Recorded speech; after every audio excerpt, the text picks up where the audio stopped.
Parking படத்துல நடந்த மாதிரியே ஒரு சம்பவம் இப்போ சென்னை மதுரவாயல் பக்கத்துல நடந்திருக்கு. மதுரவாயல் பக்கத்துல தான் பிரபல சின்னத்திரை நடிகர் பிர்லா போஸ் வசிச்சுட்டு வராரு. அவருடைய பார்க்கிங் ஏரியால நின்னுட்டு இருந்த ஒரு காரை அங்க இருக்கக்கூடிய காலேஜ் ஸ்டூடெண்ட் சேதப்படுத்தினதா ஒரு தகராறு எழுந்திருக்கு. இந்த தகராறு தொடர்பா இப்ப நடிகரினுடைய மகனை மாணவர்கள் எல்லாருமா சேர்ந்து தாக்கிட்டதா சொல்லி அவர் காவல் நிலையத்துல போய் ஒரு புகார் அளிச்சிருக்காரு.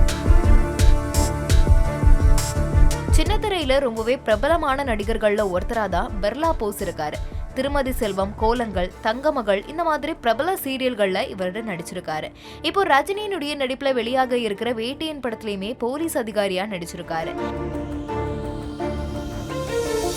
இந்த நிலையில சென்னை மதுரவாயல் பக்கத்துல ஓம் சக்தி நகர்ல அடுக்குமாடி குடியிருப்புல நடிகர் பிர்லா போஸ் வசிச்சுட்டு வந்திருக்காரு. கொஞ்ச நாளைக்கு முன்னாடி அவரினுடைய வீட்டுக்கு கீழ்த்தளத்துல குடும்பத்தினரோட வசிச்சுட்டு வரக்கூடிய கல்லூரி மாணவரினுடைய நண்பர்கள் ஒரு சில பேர் அவரை பாக்குறதுக்காக வந்திருந்த போது பார்க்கிங் ஏரியால நின்னுட்டு இருந்த நடிகரினுடைய கார் மேல இருசக்கர வாகனத்தால எதிர்பாராத விதமா இடிச்சதா சொல்லப்படுது. இதனால காருமே சேதமடைஞ்சிருக்கு. இந்த நிலையில கல்லூரி மாணவர்களுக்கும் அந்த நடிகருக்கும் நடுவுல வாக்குவாதம் ஏற்பட்டிருக்கு. இதை தொடர்ந்து மாணவர்கள் அவரை மரியாதை குறைவா பேசினதாகவும் சொல்லப்படுது.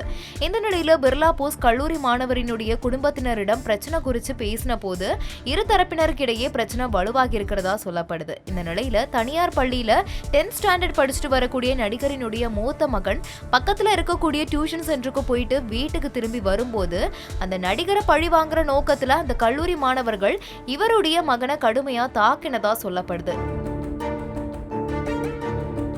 இதை தொடர்ந்து சம்பவத்தை பத்தி மகன் நடிகர் கிட்ட தெரிவிக்கவே சிகிச்சைக்காக அவரை உடனடியா பக்கத்துல இருக்கக்கூடிய அரசு மருத்துவமனைக்கு அழைச்சிட்டு போயிருக்காங்க. இதை தொடர்ந்து தாக்குதல்ல ஈடுபட்ட கல்லூரி மாணவன் மேல பிர்லா போஸ் காவல் நிலையத்துல புகார் அளிச்சிருக்காரு. இந்த நிலையில சம்பவம் நடந்த பகுதியில இருந்து சிசிடிவி காட்சிகளை கைப்பற்றின போலீசார் இரு தரப்பினரிடையே இப்ப விசாரணையை மேற்கொண்டுட்டு வராங்க.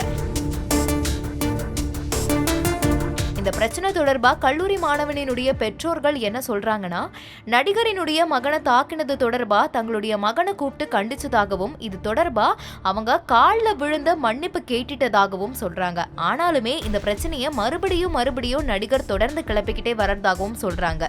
மேலும் தன்னுடைய மகன் நடிகரை மரியாதை குறைவா பேசினதுனால அதை மனசுல வச்சுட்டு தான் இவங்களுடைய எதிர்கால வாழ்க்கையை சீர்குலைக்கும் வகையில நடவடிக்கைகள் எடுத்துட்டு வரதாகவும் மாணவனினுடைய பெற்றோர்கள் இப்ப தெரிவிச்சிருக்காங்க. அடிச்சது தப்பு, குழந்தை அடிச்சது தப்பு. அப்பலாம் நான் தப்பு தான் சார், என் பையன் பண்ண தப்பு தான்.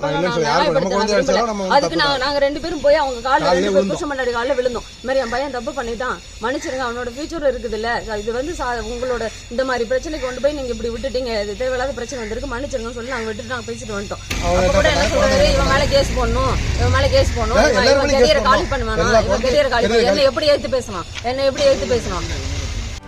செய்திகளை உடனுக்குடனும் துல்லியமாகவும் தெரிந்து கொள்ள சப்ஸ்கிரைப் பண்ணுங்க.